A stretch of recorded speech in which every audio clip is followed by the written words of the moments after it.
Bom dia, bom dia, bom dia. Hoje eu estou tão feliz.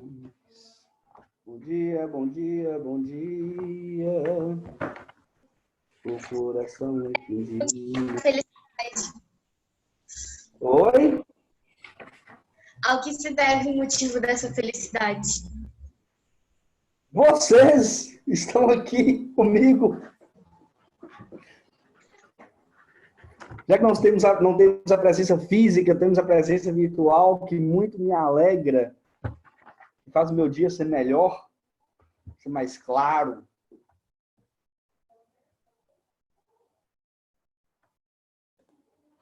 Olha a falsidade.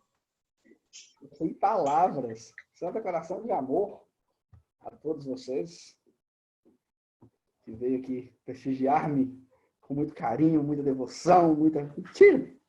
Bebo, obrigado, Bebo.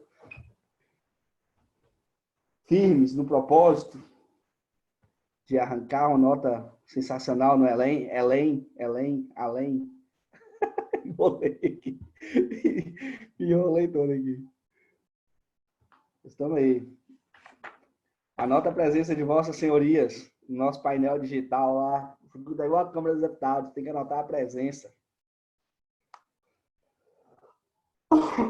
Fizeram as atividades, galera? Cadê todo mundo?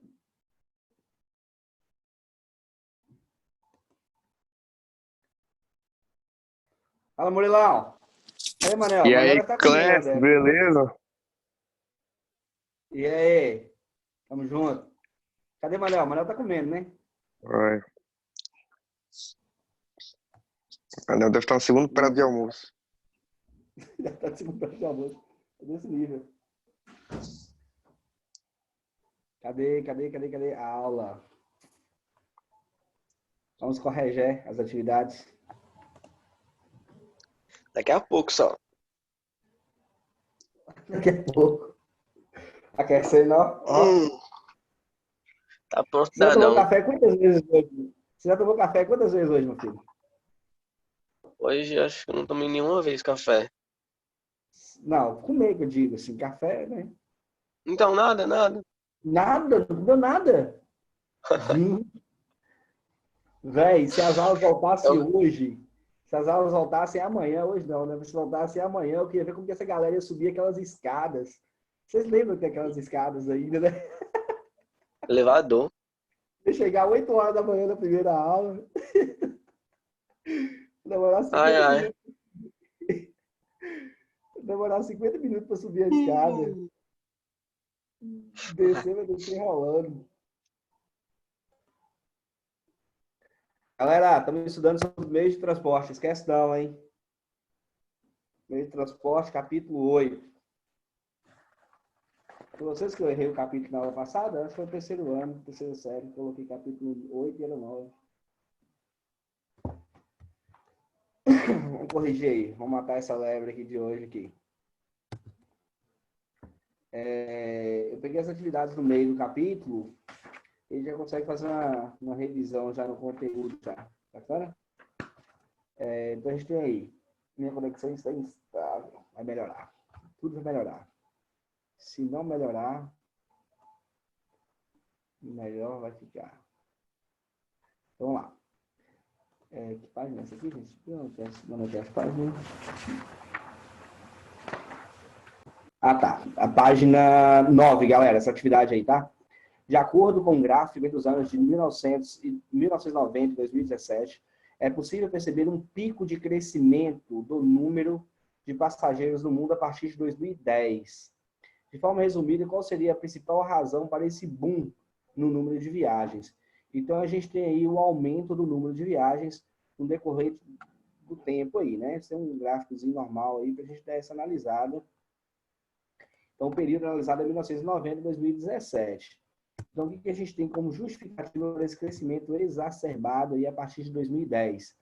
A gente tem a redução dos valores das passagens, que foi o principal responsável por esse crescimento, a partir de 2010. Por que essas passagens vão reduzir, galera? Porque você vai aumentar a competitividade no ramo aéreo aí, no ramo de transporte aéreo.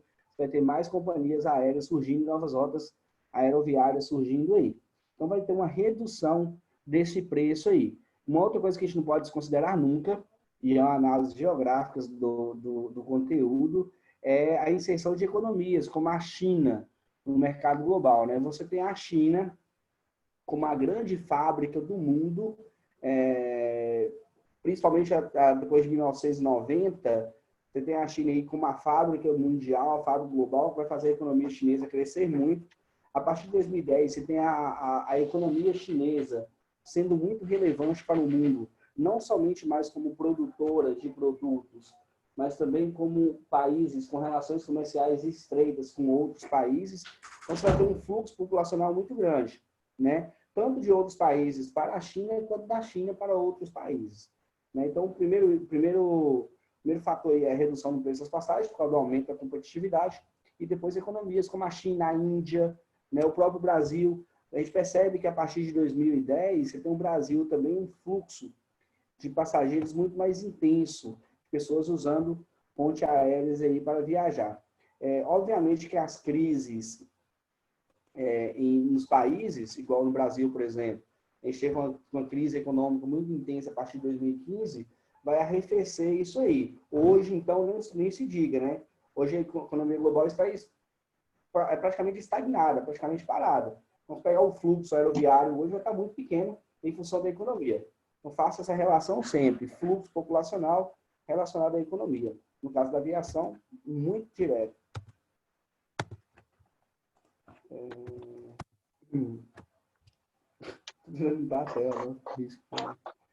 Então, vamos para as questões propostas para a sala de aula. Vamos situar aqui. Isso aí. Texto para a questão 1. Então, a gente tem os principais aeroportos do mundo. A gente tem Atlanta, Pequim, Dubai, Los Angeles, Tóquio, Chicago, Londres. São os 10 principais aeroportos do mundo aqui, né? Dentre os 10 aeroportos mais movimentados do mundo em 2016, 5 localizam-se na Ásia: Pequim, Dubai, Tóquio, Hong Kong e Xangai. 3 deles na China, um no Oriente Médio e outro no Japão. O continente asiático apresenta números expressivos no transporte aéreo se comparado com outros lugares do mundo. Aqui se pode atribuir o crescimento do transporte aéreo na Ásia. Um outro detalhe importante é o seguinte: desses 5 países na Ásia, 4 estão ali no Sudeste Asiático, localizados na região ali próxima ao Japão e à Índia, e só um no Oriente Médio. Então, obviamente, esse crescimento do fluxo aéreo vai estar ligado à questão econômica ali. O mundo cada vez mais globalizado aplica cada vez mais o fluxo de pessoas por todo o globo, amplia o fluxo de pessoas por todo o globo. Sobre os países asiáticos, a expansão da economia da China e Índia tem influenciado diretamente no aumento das viagens naquela região. Então, quando você vai ter uma economia extremamente relevante, igual a China e a Índia, automaticamente você vai aumentar o fluxo de pessoas para aquele lugar, né? Você vai ter mais pessoas indo para lá e mais pessoas saindo de lá também, né? A China tem uma política econômica, a partir da década de 70, que vai atrair muitas empresas para o território chinês. E a partir de 2010, a China vai começar a expandir as suas empresas para o resto do mundo. Então, você tem um fluxo de pessoas tanto indo para a China quanto saindo da China também.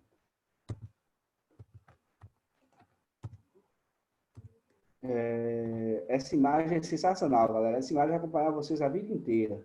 A vida inteira. Eu dei aula no 9º ano, usei essa imagem. Dei aula no 3º ano, usei essa imagem. A imagem é muito boa. A figura a seguir foi difundida pelo geógrafo David Harvey. O que é essa imagem? Essa imagem vai fazer uma relação entre os meios de transporte e o tamanho do mundo. Então, a gente percebe aqui, qual é o primeiro marco histórico aqui? 1500. O que a gente tem em 1500? As grandes navegações, a saída do homem para o mar, descoberta de novas áreas. Depois a gente tem 1850. O que é 1850? A segunda revolução industrial, quando você tem a expansão do uso de locomotivas, barcos a vapor. Você aumenta a velocidade do homem e diminui a proporção do planeta, né? Você vai conseguir ter uma redução aparente do planeta a partir do seu aumento de velocidade. 1950, o que é marcante em 1950? O fim da Segunda Guerra Mundial, o uso de aviões para o transporte de civis em massa, né? O uso do avião nesse contexto aí não é somente mais para a guerra, né? Não está focado no uso para combate militar e sim para o transporte de civis. Aí o próximo passo nosso aí é 1960. O que é 1960? É um mundo bipolar, sendo que no mundo capitalista você vai ter um desenvolvimento tecnológico muito grande, principalmente na área de fluxo, tanto de informação quanto de mercadorias. Você vai ter uma expansão dos sistemas de transporte aí. Muito bem. Então, segundo esse autor, a figura nos mostra o encolhimento do mapa do planeta graças à inovação de transportes que aniquila o espaço por meio do tempo, ou seja, destrói o espaço através do tempo. Interpretando a figura, o que ela representa pode-se concluir corretamente que o planeta está aumentando de tamanho, não, ele está diminuindo de tamanho em razão das elevadas emissões de poluentes, não tem relação nenhuma a poluentes aqui, a problemas climáticos, diminuindo de tamanho, correção está, diminuindo de tamanho, pois com o descobrimento das novas rotas viárias, os meios de transporte podem encurtar os caminhos, diminuindo as distâncias dos continentes. Isso não vai acontecer. Isso vai acontecer até um determinado período da história, mas não vai acontecer em função da redução da rota, da distância percorrida, né? Mantendo o mesmo tamanho, não existe uma redução, a ideia de redução de tamanho. Mantendo o mesmo tamanho, pois o desenvolvimento dos meios de transporte, as distâncias, velocidades, deslocamentos não se alteraram. As distâncias não se alteraram, mas as velocidades sim. Então, a Terra vai manter o mesmo tamanho, porém, a aparência de estar diminuindo se dá justamente pela velocidade do transporte e a redução do tempo de viagem. Então, a respostinha nossa aí é a letra... Cadê? Tá errado, galera. É a letra E. Peraí. É a letra E, tá? É porque eu mexi aqui no bicho aqui, peraí. É a letra E, pelo amor de Deus. Não faz vergonha não. Aqui, ó.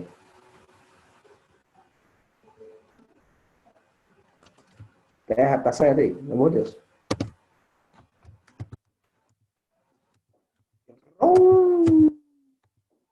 Nós vamos matar o rei. Aí. Pelo amor de Deus. Não é vergonha não. Dentre os quatro sistemas de transporte de passageiros de carga utilizados no Brasil, rodoviário, ferroviário, o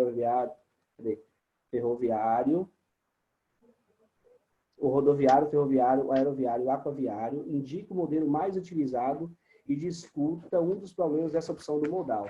Então, o que a gente mais usa no Brasil aí? A gente usa o modal rodoviário.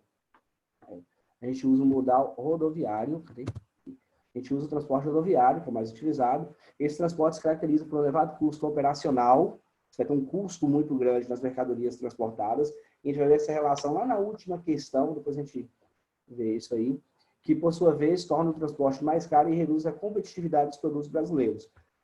Necessidade, ainda como problema, né? Necessidade grande de infraestrutura e elevado custo ambiental, já que a queima de combustíveis fósseis libera grandes quantidades de gases poluentes para a atmosfera. Então, só para deixar claro esses três problemas citados aí. Quando você tem um transporte feito num caminhão, por exemplo, você vai transportar soja. Você produz soja no Mato Grosso e vai transportar ela por caminhão até um porto, até um lugar de exportação. E isso vai gerar um custo operacional muito grande. Então, a minha soja vai ser mais cara, por exemplo, do que a soja dos Estados Unidos, que o cara consegue produzir ali no interior do país e põe no trem e leva até a área de exportação. Então, quando eu for vender essa soja minha para a China, por causa do meu transporte rodoviário, essa soja vai ser mais cara, porque eu tenho um custo de operação de transporte muito alto. A questão da infraestrutura é muito mais caro eu manter uma rodovia longa num país continental igual o Brasil, com a infraestrutura de fluidez muito grande, do que uma ferrovia. A estrutura de uma rodovia com várias pistas, ela vai ter um custo de manutenção e de implantação muito maior do que de uma ferrovia. E a queima dos combustíveis fósseis é direta, né? O consumo, aquela imagem que vocês têm lá no livrinho, lá atrás, que faz uma relação entre o consumo de combustível e a quantidade de cargas transportadas, ela é muito direta. Um caminhão, se eu pegar, por exemplo, 1000 containers para transportar em caminhões, vão ser 1000 caminhões que vai consumir muito mais combustível do que um navio ou 10 locomotivas, 10 composições de trem, que vai transportar a mesma quantidade. Então, o custo ambiental também é muito elevado, porque o caminhão ele vai ter um consumo muito grande de combustível fóssil. Na Europa a gente já tem frotas de caminhões pequenos e leves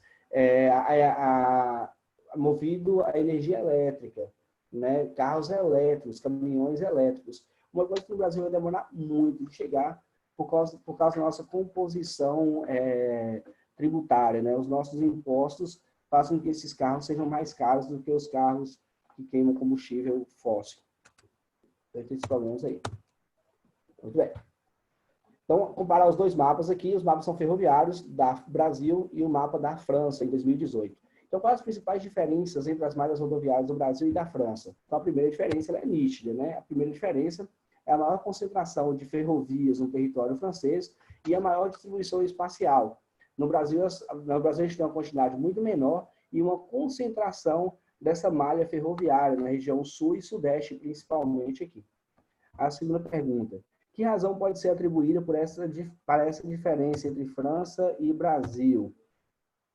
A gente tem as questões históricas aí, né? O Brasil tem um passado agroexportador, onde que os investimentos, onde que a infraestrutura era criada para exportar mercadorias. Essas infraestruturas, no caso do Brasil, aqui, vocês percebem que elas sempre vão ligar o centro de produção a uma área de exportação ou de consumo direto. Não tem o objetivo de criar uma integração entre o país aqui, ó. O objetivo é levar as áreas produtoras às áreas consumidoras ou é levar as áreas produtoras às áreas exportadoras. Já no caso da França, a França é um dos países protagonistas da Revolução Industrial, né? Então, esses países que se desenvolveram lá na época da Revolução Industrial, França, Inglaterra, Estados Unidos, eles conseguiram uma estratégia de integração espacial muito maior. Criou-se infraestrutura nos Estados Unidos, e no caso da França aqui citado, para fazer com que o país se integrasse, as pessoas tivessem condição de se locomover pelo espaço. Eles entendiam que isso aí ia gerar uma dinâmica espacial muito maior, certo? Então, as razões para essa diferença é uma razão histórica, né? Principalmente advindo das revoluções industriais, no caso da França, e no caso do Brasil, da estrutura agroexportadora que a gente tinha. A gente sempre teve essa vocação de exportar produtos agrícolas, né? Então, a ideia era ligar as áreas produtoras às áreas exportadoras.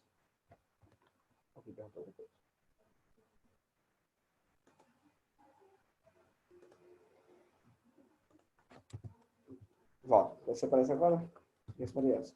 O objetivo da integração das malhas viárias dos países da América do Sul, aquele projetinho, não encontra obstáculos apenas nas características ambientais, como o relevo e os diferentes biomas. O relevo, no caso, é a Cordilheira dos Andes, e os diferentes biomas seriam, por exemplo, a floresta amazônica, que seria um entreveiro danado aí.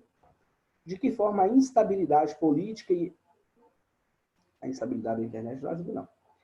De que forma a instabilidade política e econômica dos países da América do Sul pode afetar os projetos de integração de suas redes viárias. Além disso, o que o Brasil e os demais países da América do Sul deixariam de ganhar sem a concretização das iniciativas de integração de transporte em escala continental. Então, olha só, a gente tem um fator na América do Sul, que ele é muito, eu não diria particular, mas é muito comum aqui. A gente tem, primeiro, nós somos países suscetíveis a crises econômicas. Todos os países da América do Sul têm essa suscetibilidade por causa da dependência econômica. O Brasil está em crise econômica. Hoje não, hoje o mundo inteiro tem crise econômica, mas pegar um ano atrás, por exemplo, quando você tem um país em crise, quando você não tem um país, você tem outro país em crise econômica. Então, são países com economia muito frágeis, com economia muito suscetível à crise econômica, o que já é um fator que vai impedir. Por quê? A implantação dessas malhas viárias requer muitos recursos financeiros. O país em crise não vai ter recursos financeiros. A outra questão é a questão política e ideológica que esses países têm. A gente tem essas questões, por exemplo, os países alinhados com a política mais esquerdista, né, mais socialista, vamos colocar assim, quando eles estavam, todos os presidentes alinhados, buscava-se uma interação maior.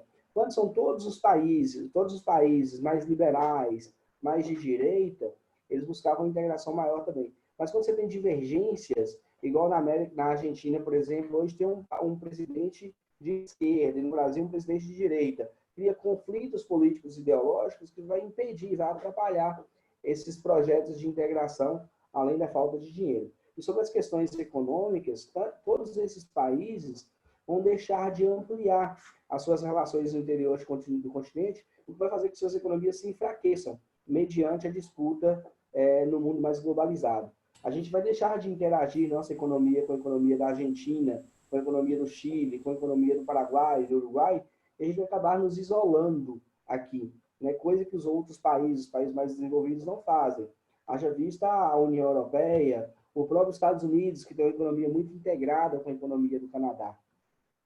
Então, esses são os problemas aí do nosso eixo de integração. Dificilmente a gente vai conseguir fazer, dificilmente vai conseguir se implantar um projeto com tanta ambição assim na América do Sul por causa das nossas primeiras questões econômicas, que falta de dinheiro mesmo, e depois por falta de integração política aí, falta de alinhamento político aí. Muito bom. Aí a gente tem as atividades propostas. As atividades propostas. Aqui. Isso aí. Muito bem. Mas por que já foi a respostinha? Não. Não é isso não. Vamos lá. Atualmente, as empresas, ao definir a localização de suas unidades, levam em conta os custos de deslocamento dos bens. Nesse sentido, os governos podem, por meio de implantação de sistemas de transporte eficiente, definir estratégias de modernização destinadas a conferir vantagens comparativas ao território. Quando você tem, por exemplo, a criação das zonas econômicas especiais na China, e essas zonas econômicas especiais são em áreas litorâneas, não é por acaso, é porque ali você vai ter áreas portuárias que vai facilitar a recepção de matéria-prima e a exportação de produtos prontos, né, produtos acabados. Então, a logística, o planejamento logístico é fundamental para a implantação de empresas, a criação de parques industriais. Por que que o Parque Industrial de Linhares é lá em Bebedouro? Por que que não é no Aviso, por exemplo? Por que que não é no Três Barras? É lá em Bebedouro. Você tem uma questão espacial do terreno, né? Uma questão de ser uma área de planície, uma área mais plana, e a gente tem a questão da logística, é próximo à BR, não vai atravessar a cidade, você não tem um fluxo de pessoas muito grande que vai atrapalhar a logística dessas empresas. Então, a implantação de uma indústria tem que levar em consideração todos os aspectos, entre ele a questão da logística. É que minha tomada de Em relação à logística do transporte, analisa as afirmações a seguir. O transporte em duto se expande cada vez mais no mundo e a escolha do tipo mais adequado depende de fatores como distância, tempo, percurso e custo. Sempre, galera. Sempre esses fatores, tempo de percurso e custo, tem que ser levado em consideração. Para uma empresa, nada é tão importante quanto a sua viabilidade. Então, para você implantar um sistema de transporte, tem que fazer análise do custo. A opção rodoviária provoca dificuldades logísticas, pois é um sistema caro e muitas vezes ineficiente, com impactos negativos para a economia e meio ambiente. Isso também é verdade, vai provocar grandes impactos, blá, blá, blá, blá. O uso de contêineres ao agilizar a ruptura do tráfego, torna mais eficiente a logística de transporte, possibilitando a entrega de ponto a ponto. Também é verdade. Ah, tá. Muito bom. Então, a gente tem aí a alternativa E, né? Todas as alternativas são corretas. 1, 2 e 3. Muito bom. Clécio, Oi. a gente falava das rodoviárias, impactos para a economia. Por quê? Espera aí.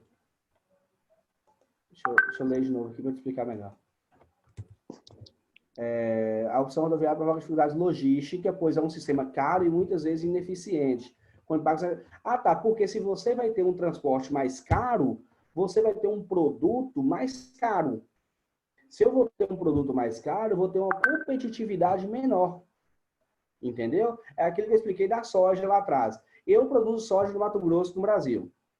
Vamos supor que a minha soja, eu tenho um custo de produção nela de R$10 o saco. Vamos um exemplo, de R$10. E eu gasto mais 10 para transportar. Então, eu gasto R$ 20 na minha soja até ela chegar no porto. Eu vou vender ela por R$ 30 e vou ganhar 10. Nos Estados Unidos, o cara gasta os mesmos 10 para produzir, mas ele só gasta 2 ou 3 para transportar até o porto. Então, vai ficar por R$ 13. Se ele vender pelos mesmos 30, ele vai ganhar R$ 17. Ele pode vender por R$ 25 a saca, que ele ainda vai ganhar R$ 13, que é mais do que eu vendendo por 30. Ou seja, a competitividade do meu produto vai ser menor. Eu vou conseguir competir menos no mercado internacional. Entendeu? Entendi. O custo final do produto, ele é determinante para o posicionamento do país na economia global. Por isso que vocês assistem grandes empresários reclamando tanto dos custos, que eles chamam de custo Brasil. É muito comum a gente ouvir falar isso quando está falando de economia, de macroeconomia. O custo Brasil é muito elevado. O que é esse custo Brasil em si? A gente tem as questões tributárias, os impostos tributários, os impostos de produção no Brasil é muito elevado. A gente tem a questão da logística, de transporte. No Brasil acaba ficando mais caro do que em outros países do mundo. A gente tem vários custos aqui que fazem com que o nosso produto seja mais caro, o mesmo produto seja mais caro do que em outros países do mundo. Legislação ambiental, trabalhista, blá, blá, blá, blá, blá. Entendeu? O transporte rodoviário é um deles. Você pega a Aracruz Celulose, por exemplo. Eles compram madeira lá do norte de Minas. É quase 1.000 quilômetros de distância. Eles têm que colocar tudo em caminhão e trazer para cá. Se tivesse uma ferrovia, eles conseguiam um custo muito menor. Por que isso fica ficando claro, hein? Eu, hein? Morrendo, parece? Então, vamos lá. Aí a imagenzinha destaca o centenário de uma via de navegação interoceânica, importante para o comércio marítimo mundial, também sendo ampliado para acomodar uma nova geração de navios, porta-contêineres, que transporta 5 a 8 mil contêineres. Essa via é o Canal do Panamá. Alguém marcou aqui, ó. Galera, esse Canal do Panamá é a maior obra de remoção de terras que a humanidade já construiu. É o Canal do Panamá. E a outra obra maior do que ela é a ampliação do Canal do Panamá. Certo? Para quem não lembra do Canal do Panamá, ele fica no Panamá, ele liga 2 lagos aqui, liga o Oceano Atlântico ao Oceano Pacífico, através de 2 grandes lagos aqui, com várias eclusas. Aqui é a América do Sul e aqui é a América do Norte. É um contexto político muito interessante também o Canal do Panamá. Opa. Isso aqui está me atrapalhando aqui. Tá? Observe o mapa a seguir. Então, esse mapa aqui a gente tem porto de carga geral e porto de carga especializada. O que é um porto de carga especializada? É um porto chamado a determinado tipo de produto. A gente tem aqui no Espírito Santo o porto de Tubarão, que ele é um porto destinado a minério, a carregar minério, certo? Só vai carregar minério naquele porto ali. É um porto que dá treta de vez em quando aí na televisão aí, porque joga muito pó de ferro nessas casas de Vitória aí. De acordo com o mapa e seus conhecimentos, observe as afirmativas. Os maiores portos brasileiros podem ser classificados como porto de carga geral. Só uma diquinha para vocês. Vem aqui em São Paulo, aqui em Santos, aqui, ó, o maior porto do Brasil, e analisa. É um porto de carga geral, então dá tudo certo. Tá. Entre os portos especializados, destaca-se o de Areia Branca, do Rio Grande do Norte, criado principalmente para o transporte de sal marinho. É esse aqui, galera. Ó. É um porto especializado em sal marinho. Sal, né? Em ACL. Os portos litorâneos brasileiros têm menor importância e volume de cargas em comparação com os portos hidroviários. Negativo. São poucos portos hidroviários que a gente tem no Brasil. Né? O maior volume de cargas estão nos portos litorâneos. Então, a alternativa certa é a letra D.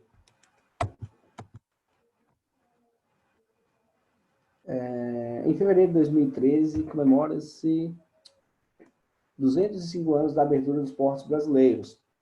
As nações amigas por Dom João VI. Desde a chegada da família real no Brasil, no entanto, ao se observar... Não entendi o que está apagando aqui. Desde a família real do Brasil. Ao se observar atualmente, a situação dos portos brasileiros verifica-se um cenário bastante problemático, o que são poucos os motivos de comemoração. Dessa alternativa a seguir, assinala que expressa um problema de infraestrutura. o ser humano marcou aqui, eu não sei quem é, mas analisa o seguinte, a única alternativa que está falando sobre infraestrutura aqui é essa aqui, ó, baixa intermodalidade de rede de transporte. O que é isso? Você tem pouca conectividade de modais diferentes de transportes dentro da nossa estrutura portuária. Se eu tenho uma mercadoria que eu vou trazer para Vitória, a única forma que eu tenho de tirar ela de lá e trazer para Linhares é por caminhão. Eu não tenho outra opção, eu não tenho um processo de cabotagem, eu não tenho uma opção de hidrovia, eu não tenho uma opção de ferrovia para eu trazer essa mercadoria de Vitória para cá. A única opção seria por caminhão. Então, a gente tem uma baixa intermodalidade da rede de transportes. Então, quais os problemas que a gente tem na rede portuária no Brasil? Além de alguns portos terem uma infraestrutura deficiente, que é o caso de Vitória, que tem uma calagem muito baixa, né? Você não consegue navios mais pesados entrar ali. Nossa, que garganta. Matriz de transporte é a distribuição de meios de circulação para transportar mercadorias e pessoas em determinado momento em uma área geográfica. Ela inclui mensurar os volumes e tipos de cargas e de passageiros, a intensidade dos meios utilizados e o destino de partida e chegada. O transporte de carga é um dos problemas básicos da economia. É um dos problemas básicos da economia. Gente, por que isso tem que ser desse jeito, hein?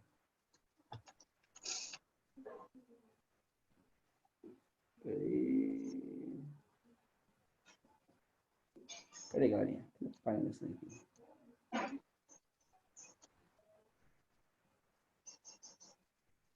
Tá. Então, vamos lá.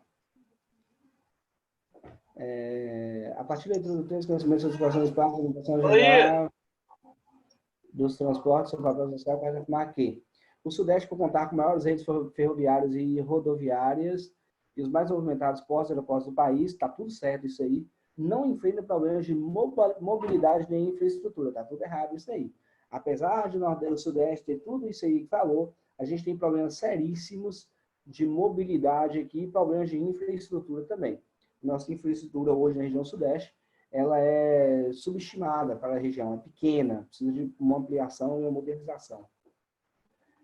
Operado com seis fronteiras agrícolas, Mato Grosso, Ferrovia Norte do Brasil, Ferro Norte, a Hidrovia Paraná-Tietê participam principalmente de cargas dessa região para o Porto de Santos e Paranaguá. Tá certo. É só debater as outras aqui. O gasoduto Brasil-Bolívia transporta gás natural de Bolívia até São Paulo. Vai até outras regiões também, mas também até São Paulo. Enquanto os alcodutos construídos pela Petrobras, está ligado isso aí, interligam as regiões portuárias aos portos de Santos e São Sebastião e Tubarão, no litoral paulista. Primeiro que a Petrobras não construiu esses alcodutos. Depois que o porto de Tubarão é em Vitória, e não no litoral paulista, no Espírito Santo, é nosso.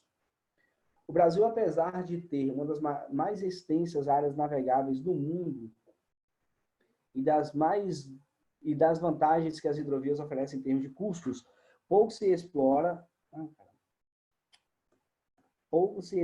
a imensa rede de rios e de planícies do centro-sul do país. E isso está errado porque os rios do centro-sul do país são caracterizados por ser rios de planaltos, ou seja, precisaria de uma infraestrutura de construção de reclusas ao longo desses rios para possibilitar as navegações deles. Não são rios de planícies, são rios de planaltos.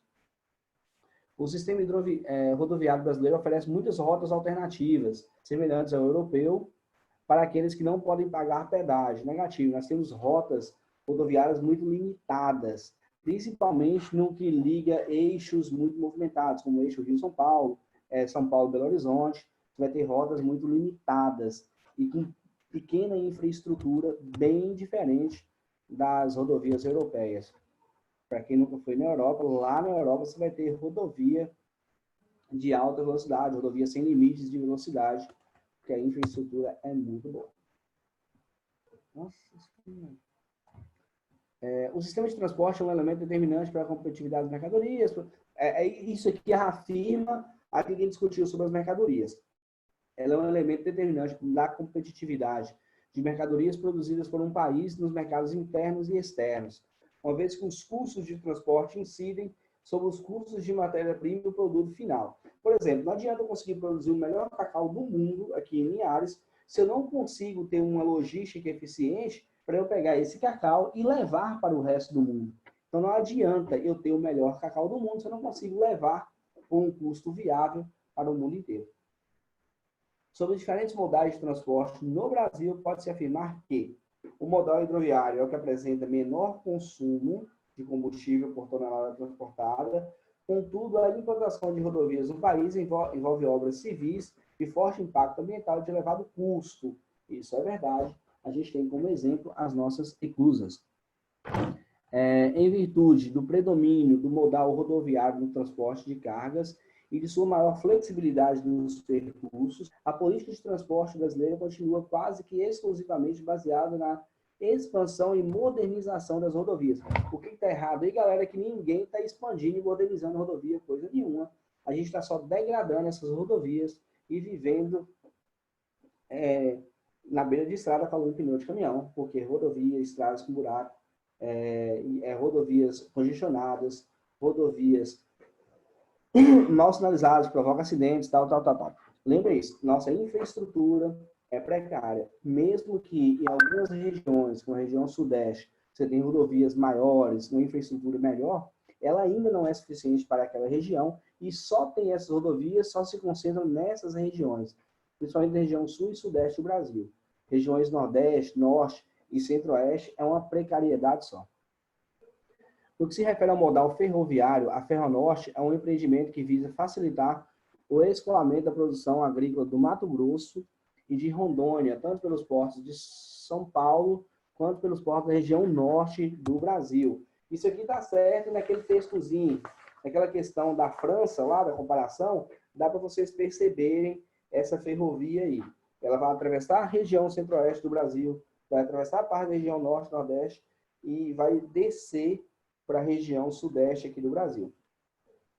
A implantação e a expansão de redes intermodais, principalmente no que diz respeito à conexão de infraestruturas entre os diferentes modais de transporte, ampliarão a fluidez dos fluxos de bens e de pessoas, ao mesmo tempo que contribuirão para a desconcentração das atividades econômicas do país. Isso está muito certo. O transporte aéreo de carga suplanta, pisa, inibe o transporte de passageiros em termos de importância para a aviação comercial do Brasil e no mundo. Haja visto o significativo valor monetário das mercadorias que circulam pelas vias aéreas e isso está errado. O transporte aéreo ele é utilizado majoritariamente para o transporte de pessoas e não de mercadorias. Transporta-se mercadorias só em alguns casos específicos. Tá aí. Sei. Gente do céu, mas tá ruim. Tá acabando. O aumento dos fluxos entre meados do século XX e os dias de hoje é realmente significativo. Aumento de fluxo de pessoas. Nos 30 anos de transição entre os albores da unificação do mercado do território brasileiro, o movimento aéreo de passageiro cresceu mais de 26 vezes, ou seja, vai ter um processo de expansão da nossa malha, nosso fluxo aeroviário, né? Muita gente viajando por aí, pelos aeroportos afora aí. Tem gente com condições econômicas. Moro entregou?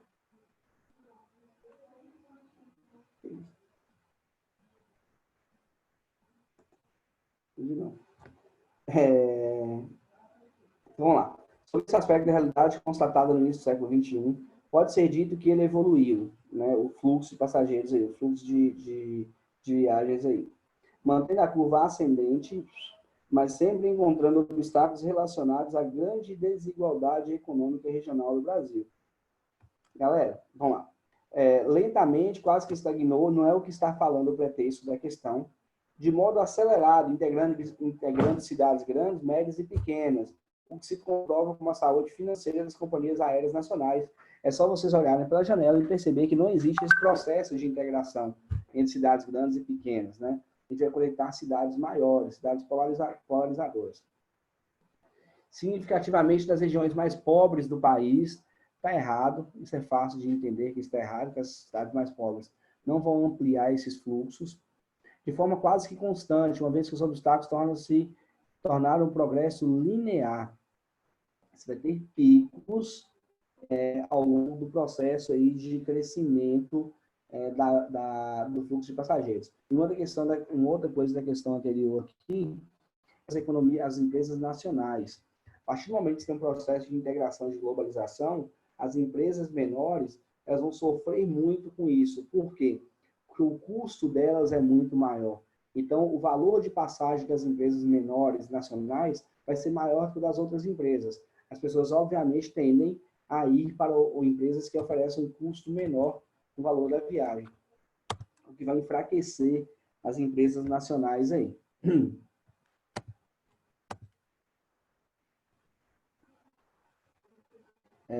Questão 8. Os contêineres são as caixas metálicas utilizadas para o transporte de mercadorias. O fluxo de contêineres dos portos mais movimentados do mundo, observado no mapa, é explicado por uma tendência da economia mundial nas últimas décadas. A ampliação das redes de comunicação. Você pode ter o fluxo lá no final sendo justificado por isso aí, mas redução do comércio não, você vai ter ampliação. Concentração do consumo de mercadorias também não. O consumo de mercadorias ele vai ser ampliado a partir do momento que você tem uma maior integração no planeta aí. Desterritorialização econômica das potências. Pelo contrário, essas potências elas vão territorializar a economia no seu e nos outros países.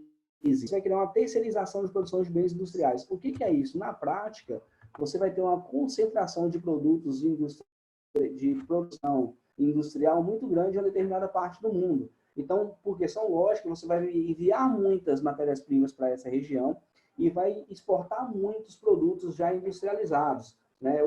Um exemplo clássico é a fabricação dos telefones da Apple. Né? Eles são fabricados, a maior fábrica de telefone do mundo é na China.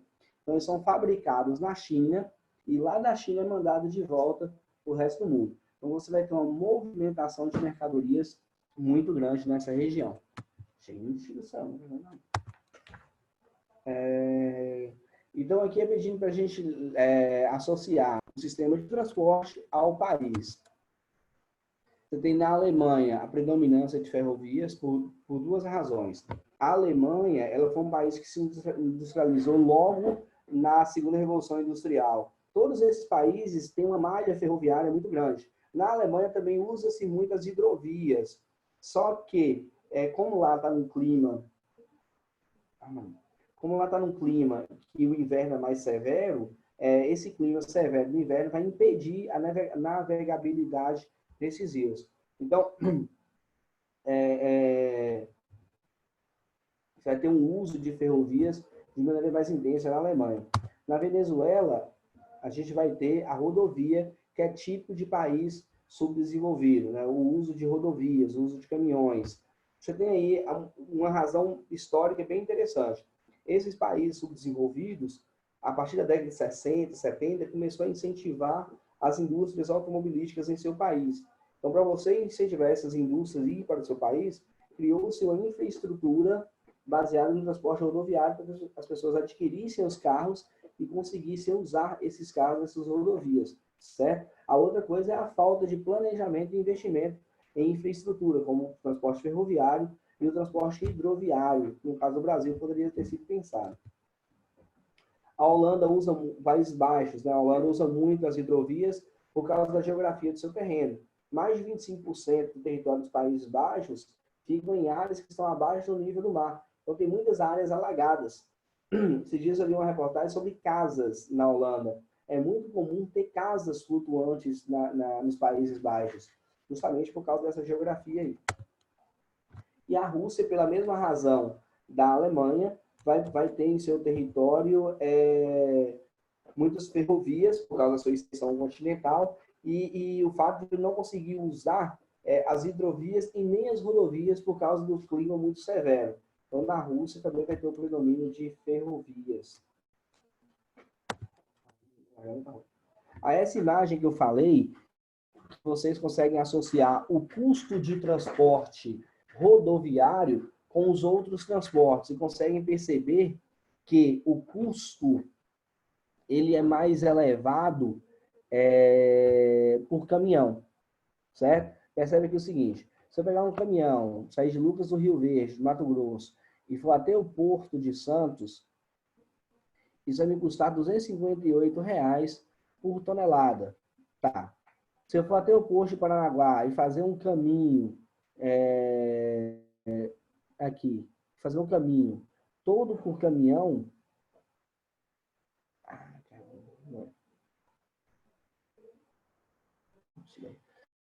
fazer um caminhão para o Porto de Paranaguá, eu vou ter um custo aqui de R$ 227 reais por tonelada. Se eu fazer aqui um custo maior de caminhão e parar aqui de barquinho e for até o Porto de Santarém, eu vou ter um custo de R$ 167 reais por tonelada. Se eu for pelo mesmo Santarém aqui e fazer uma viagem menor de caminhão e andar mais de barco, eu vou ter um custo muito mais baixo aqui, tá vendo? Então, percebe-se que o custo de transporte por caminhão, ele é mais elevado, certo? Nessas últimas duas comparações que está indo para o mesmo destino, fica mais fácil de comparar, certo? Então, o que a gente tem? Examinando a imagem, considerando as características do meio de transporte rodoviário, ferroviário e rodoviário, é correto afirmar que a escolha dos meios de transporte de cargas restringe-se às relações entre a capacidade e o custo de deslocamento. Não, vai restringir só a isso. A otimização do custo-benefício no transporte de cargas relaciona-se diretamente à escolha exclusiva de um tipo de modal. Não, você pode escolher vários tipos de modais que vai criar uma viabilidade maior para você transportar aí. A falta de flexibilidade no transporte de cargas traduz dependência nacional por técnicas estrangeiras. O que seria uma técnica estrangeira, né? Então, você tem uma dependência no Brasil aqui por uma falta de infraestrutura. A multimodalidade no transporte de cargas mantém relação com o custo final de tonelada por quilômetro percorrido. E letra E, a escolha dos modais para o transporte de cargas obedece à determinação política. Então, ninguém tem um estabelecimento político para o modal que você vai escolher. Você vai fazer isso baseado numa viabilidade. Então, a respostinha certa nossa é a letra D. A multimodalidade ela vai manter relação estreita com o custo final do transporte aqui. Ó. Vocês percebem que, independente do modal escolhido, se a metade da viagem é por caminhão e a outra metade de navio, sempre a relação no final aqui vai ser de custo de transporte por tonelada. Então, qual é a ideia? É você criar uma multimodalidade, uma intermodalidade, para você ter um custo de transporte menor no final da sua mercadoria, certo? Cadê vocês aqui? Galera, só um toquezinho no final para vocês é o seguinte. Tudo que vocês estudam dentro da geografia, vocês têm que partir do princípio que vocês vão fazer uma análise sobre aquilo ali e a relação que aquilo tem com o espaço como um todo. No caso do transporte, a gente vai fazer uma análise de como que esse transporte vai influenciar no desenvolvimento econômico de determinado lugar, ou como que o desenvolvimento econômico influenciou nos meios de transporte. Por exemplo, países mais pobres vão usar transportes como rodovias, o transporte portuário vai ser extremamente deficitário, as próprias ferrovias, a mobilidade urbana vai ser extremamente comprometida. Ao passo que países mais ricos vai ter uma multimodalidade maior, vai ter infraestrutura de transporte muito mais eficiente, certo? E vai permitir, vai manter essa relação sempre de país rico usando os países pobres e mantendo esses países mais pobres por causa da sua dependência econômica. Tranquilo? Alguma dúvida?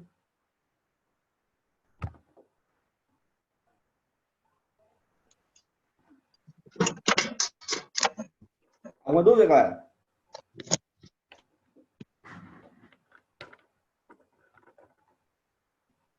Não? Não. Jamais. Oi? Jamais. Jamais? Vocês são bons, hein? Vou falar com vocês, hein? Tá tudo certo? Acertaram tudo aí?